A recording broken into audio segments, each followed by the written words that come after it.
Well, here we are doing a rumble in a different environment than usual because we're Mhm. not together and we're not outside, which is very strange for us. But 100%. I sent you, um, it's important. The conversation is important. I feel like I came across a article about some unsavory stuff in the world of that's current in people's realities that involves like a whole bunch of spiritual teachers or health and wellness industry, icons. Influencers, they Yeah, call them. yeah, influencers, people that influence people for the better, ideally, who are actually all just messy human beings at the end of the day. And I was so sort of captivated by this. Like it's a big ordeal that's happening, right? And I was so super curious um, to hear what you were thinking and what your thoughts would be. I knew that we wouldn't be talking about the actual like people involved in the scandal or what we believed about how much of it is true and not true. Like I knew that that wasn't going to be a part of the conversation. That's not what I was excited about doing. It's not how we have conversations anyway. So I'm like, Mhm. I just wanted you to read the whole article, which was lengthy, and yeah, hear what came up, what was like, what stood out for you in it. Yeah, it was I was really um first of all, I was very anxious when I read it. I came out of at the end of it and just felt so much anxiety because of the responsibility that I put on myself for with the intention of I'm passionate about people having a better experience in life. And and the weight of responsibility of being a leader in that kind of industry that I want people to have a better life, but am I in integrity? Like, who am I to say my way? If you do life my way, then it's going to be better. That's one thing that came up. But also, am I in integrity with that? And sharing with a friend about it, they at one point said, what we need is a benevolent dictator to get us on the right track. Like, I know, right? That was my reaction. Whoa. Um, but a benevolent one, they said, they reiterated, right? And it's like, where's the line of that, though? Like, there's lots of people out there in the world who believe that they are the benevolent one. They are the guru. They put themselves up on that pedestal, even, and only to crash desperately or fall desperately off that pedestal. But who am I, or who is anybody in the right place? Like when you've asked the question, like, what are we to do about humanity in this mess, and who's going to save us from ourselves? And it's like, and so then my friend's answer is benevolent dictator, and I'm like, what does that mean? Like, how can you? Those are two opposing, in my opinion, words. Hmm. It opens up like a whole can of worms for sure. And it's probably important to say like, um, because not that I want to make it about this particular thing, because it isn't. So it's like it's a timeless conversation and a For sure. situationless conversation. But like particularly to know that like a whole bunch of um, influencers in the realm you know, Wellness. of wellness, of living like a spiritual truth, like living like a better, higher reality, like trying to strive towards enlightenment, blah, blah, blah. All the things that, so many people want to find a way through. Like, essentially, the people who influence us to find a better way through this humanity thing have been called out or called in or called somewhere towards about being involved in Epstein file, scandalous human trafficking and or stuff that we could easily label bad. I feel like it's just important to say that because it's so easy to have the conversation and knee-jerk human reaction say like, you know, obviously these people are all bad now, which is not the conversation that I wanted to have. But knowing that anyone listening knows, well, that would be an easy reaction to it, an easy reaction to it. Right. Yeah. And for me, it's not that, like you say, it's like, it's so easy to jump to that place, right? To go, well, this is bad and therefore. But there's a deeper conversation. It's like, you know, it's like this messiness of humanness. One of the things that's always I've always been attracted to, weirdo that I am, I guess, but I've always wanted to know people behind the doors. I remember as a young kid going to a restaurant with my family and in Toronto, and one of the princes was there. I don't even remember which one, and my sister was like, "Oh," and I was like, "Whatever." Like he still has to pee and poo, and he still has to have a shower, and like he still has to do all the things. He still has to eat and take his vitamins. Like this person is no different than any other person, except this this idea that we put on them. Mm-hmm. And so to me, all those names that are listed in the article, it's like, but we put these ideas on these people, but really these are people being messy people. Mm-hmm. And the reason they ended up in the Epstein's files is because they're of a certain status of people who all talk to each other. Mm-hmm. I'm not in there because I've never had a conversation with any of these people, right? But it doesn't mean that my life is better or that I'm cleaner or I do you know what I mean? Like I cannot even imagine that there isn't a person on this face of this earth that isn't messy somewhere, that doesn't make a poor judgment somewhere along the line, where they've gone, oh man, like I could have done that differently. And then there's people that in the world, there's all levels of that. And then there's people who just don't even self-reflect and they just keep on keeping on, right? So for me, it was like an opportunity. It set me in an opportunity of personal reflection of where do I mess up? Mm-hmm. And how honest am I about that? Or do I have two faces, one for behind the door and one for on the stage? Mm-hmm.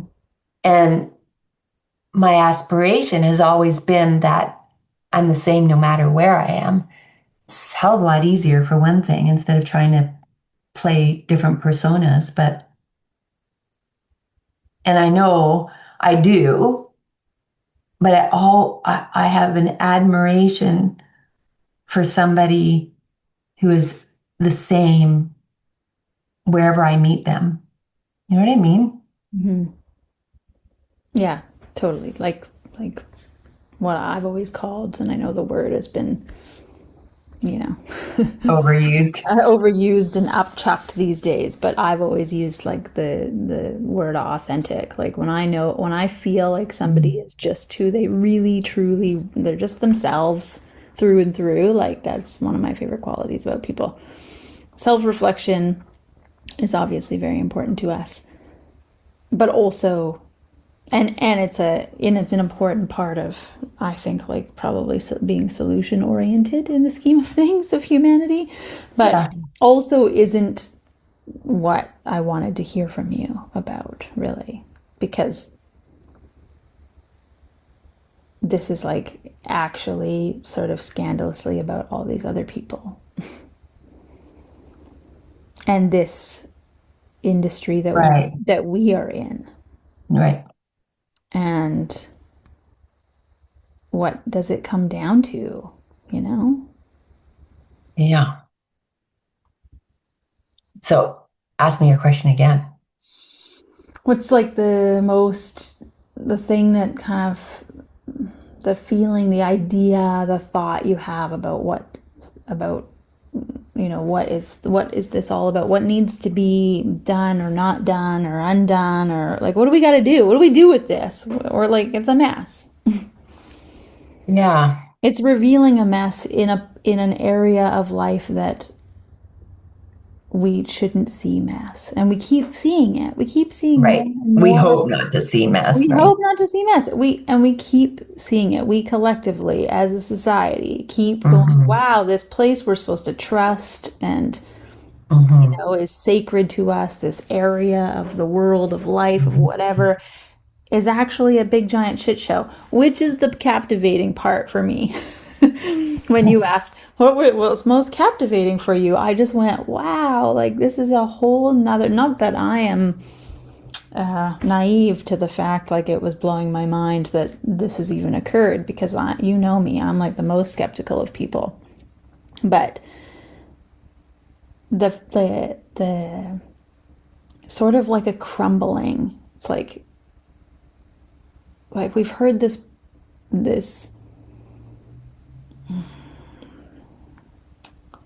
I want to say premonition. That's not the right word.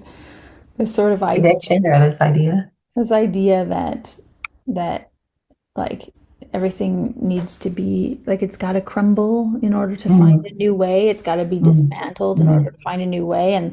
Mm-hmm.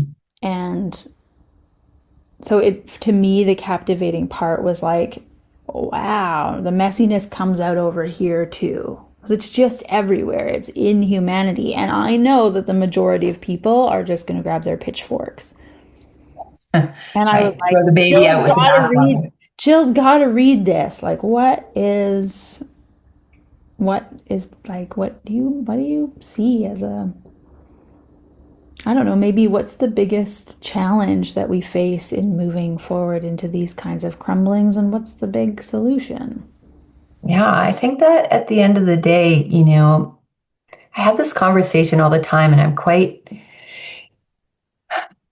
quite heated about it. And I have it everywhere from with my children to with my peers, with you, with at home.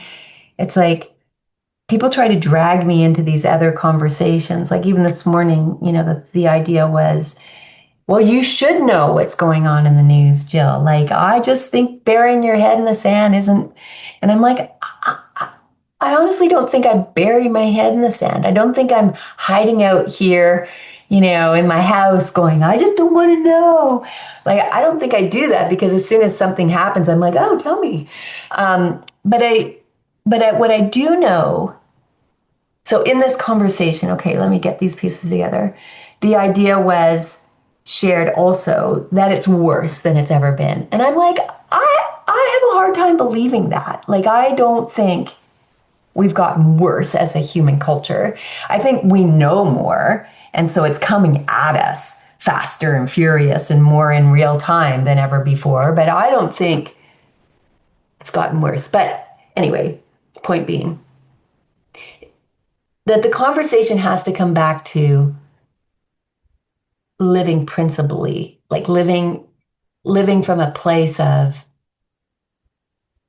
uh, I struggle not to use words that are going to throw this conversation out, but to understand the principles of life, and then to the best of our abilities to live from that place. So the conversation is like, well, this morning was like, you should be out there and you should be speaking your value. And I'm like, no, because values is a slippery slope. Because what I value is going to be very different than what somebody else's values are. It doesn't make their values wrong. They're just different. And so I'm going to operate from a different lens all the time. The conversation has to come from a place of, I honor your values, but at the end of the day, how can we live together and be different? Like, where is acceptance? Where is allowance? Where is reverence? Where is peace? Where is contentment? Where is like these attributes of life that can be shared equally? So, for instance, if I believe, I don't know, I get all over the place in this conversation. To me, Mhm. it's taking basic principles of livingness and being as integral with those as possible. So you're not So, talking about what they've done is wrong.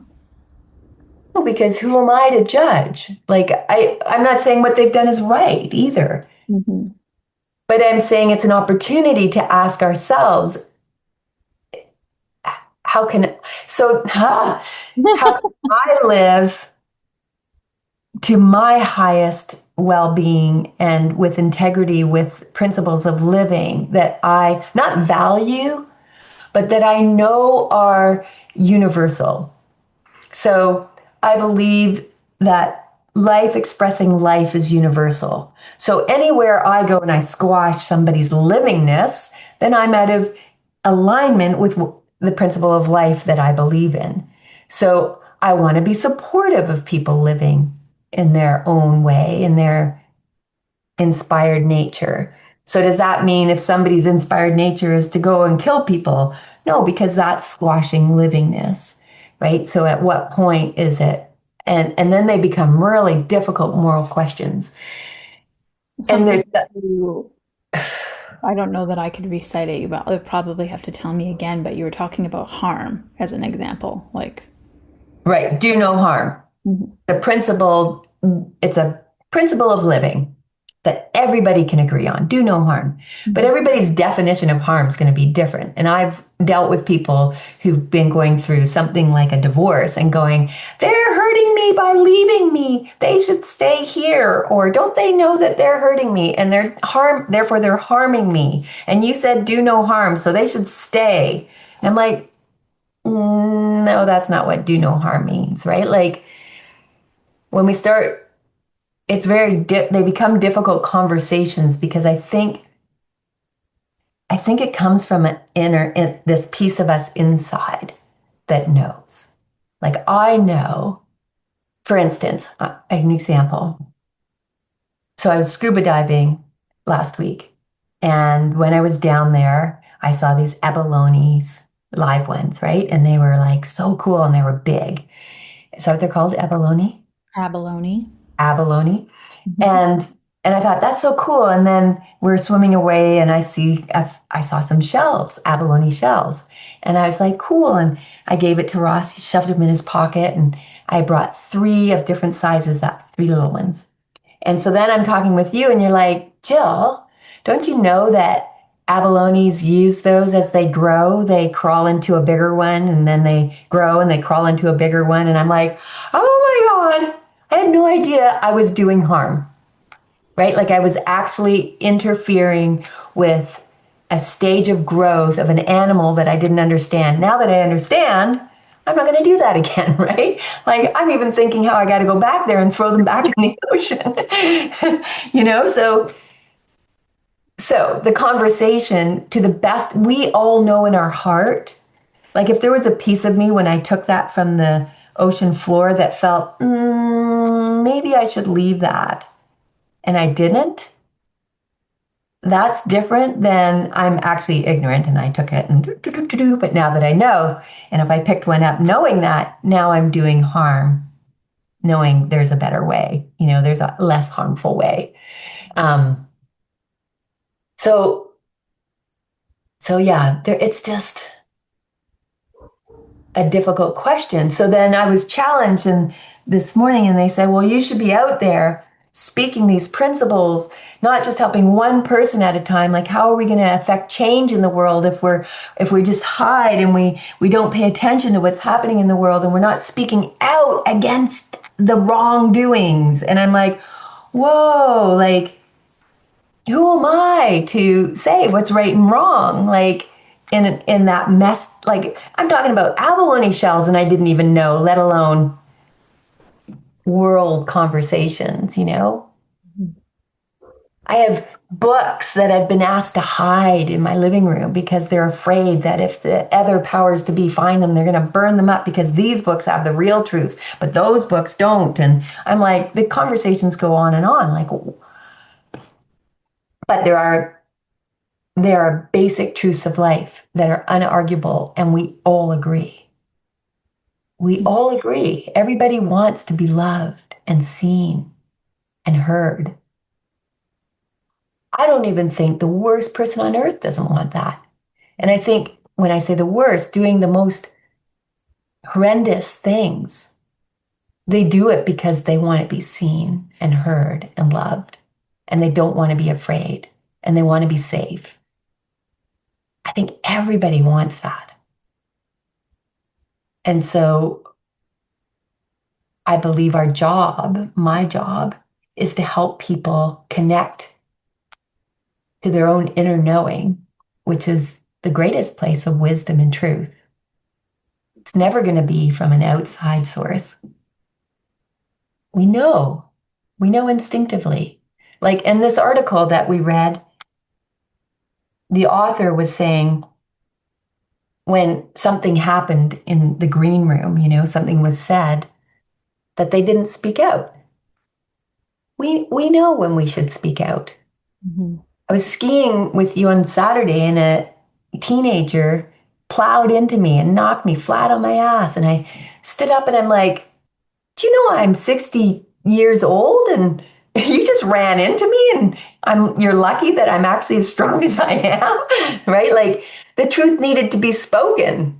Mm-hmm. I could have just not said anything, but I think that our job is to speak out. Like, and I was funny because I thought about what more I could have said in that moment. So, kind of like this author's in the green room, what they could have said. I could have said more in the moment of, you need to understand if you're behind me and you're skiing so fast that you can't stop from hitting me, that you're actually not as good a skier as you need to be for that speed. Like, that's the lesson in that. Like, if you can't stop, then you're going to hurt somebody unnecessarily or unwillingly. And I would have furthered that conversation by speaking out even more. Right. So I I, think, I feel like a tiny bit of caution in the speaking out because right. think I think it can be misheard or misused I in a totally agree. different way, and I don't think that that's what you're talking about right now. Thank you for saying that because that's really important, right? It's like, I think that's why I didn't say more in the moment because the question in that moment was, what is mine to do here? Yeah. Yeah, and sometimes we can be misusing speaking out because we're reactionary I or was just going to say, we can be reacting and our angry own and hurt, fears and our own, yeah, exactly, right? whatever stuff is going on. I guess that's the value of self-reflection. Right. And I think you're right. It's the value of self reflection, it's the value of meditation, Hmm. it's the value of journaling. Because the more that we know ourselves, I think then we're not playing this outer world game. I think then we're more in alignment with, we're more grounded in ourselves and we're not reacting. And We're it actually, doesn't, not reacting doesn't mean not doing anything about what's important and yeah, what right. we're passionate about and what Yeah. is for life and Yeah. so Another great example of that, right? It's so, I have to believe that everybody knows the difference inside. I have to believe that there is a difference when we are in reaction versus we are actually taking action. I think so. I think sometimes we have to listen harder. Sometimes like, that difference inside, like being tuned into it can be noised out and blanketed and like smothered in a lot of different situations in the world, but I agree, I think. And maybe that's that wisdom we've been told ever since we were kids, count to 10 before you say anything or whatever, right? It gives us that pause to go, oh. And I think of the example last summer when you were uh, um, campaigning for the toads, and there was a couple of things that happened that were undermining your efforts, Mm-hmm. and promises not kept by individuals who were in authority roles. Mm-hmm. And you were fired up. And you called me and we had a conversation. I'm like, you need to say something, right? Like, and so you gave pause, you sat with it, you called somebody to talk about it, to reflect before you actually were like, I need to speak out. Mm-hmm. Yeah, that's different than reacting. Mm-hmm. Because then you went in and you were very poignant and very clear. Mm-hmm. Yeah. And then you're heard Mm-hmm. and Yeah. respected. And still, yeah, still strong, still everything it needed to be, but not more and not less. Not more than it needed to be, not less than it needed to be. Like just, Yeah. Right.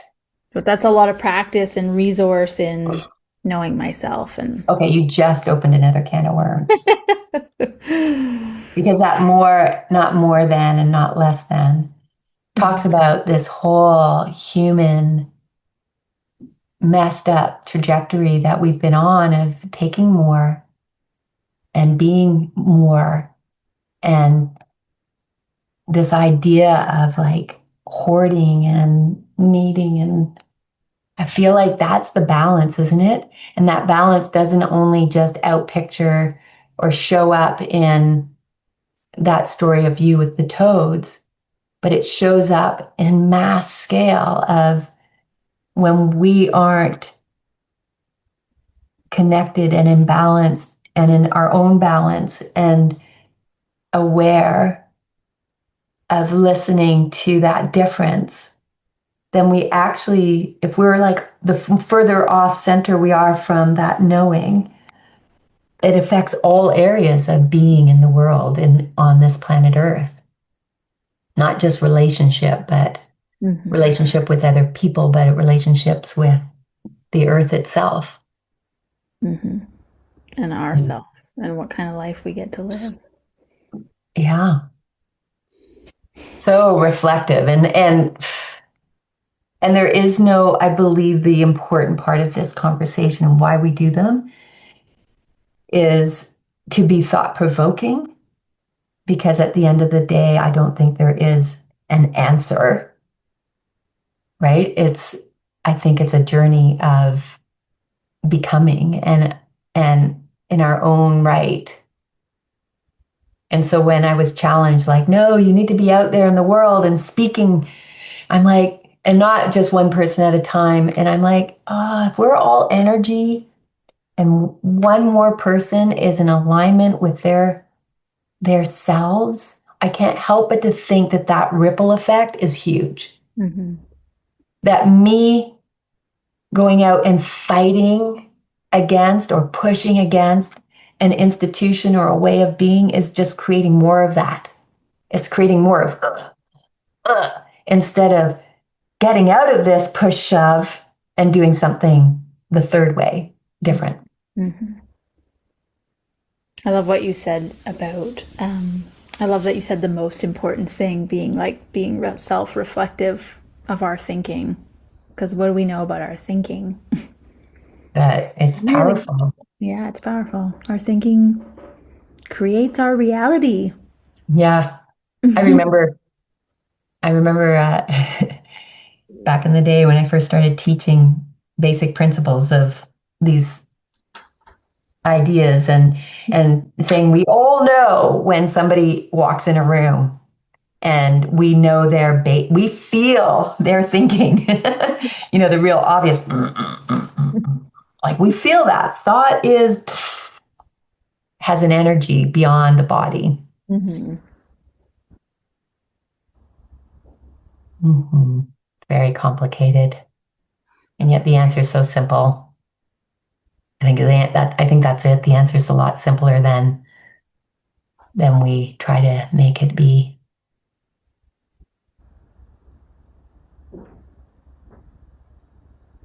Messy and simple. Mhm. Well done. Mhm. Thanks, Colette, for another conversation.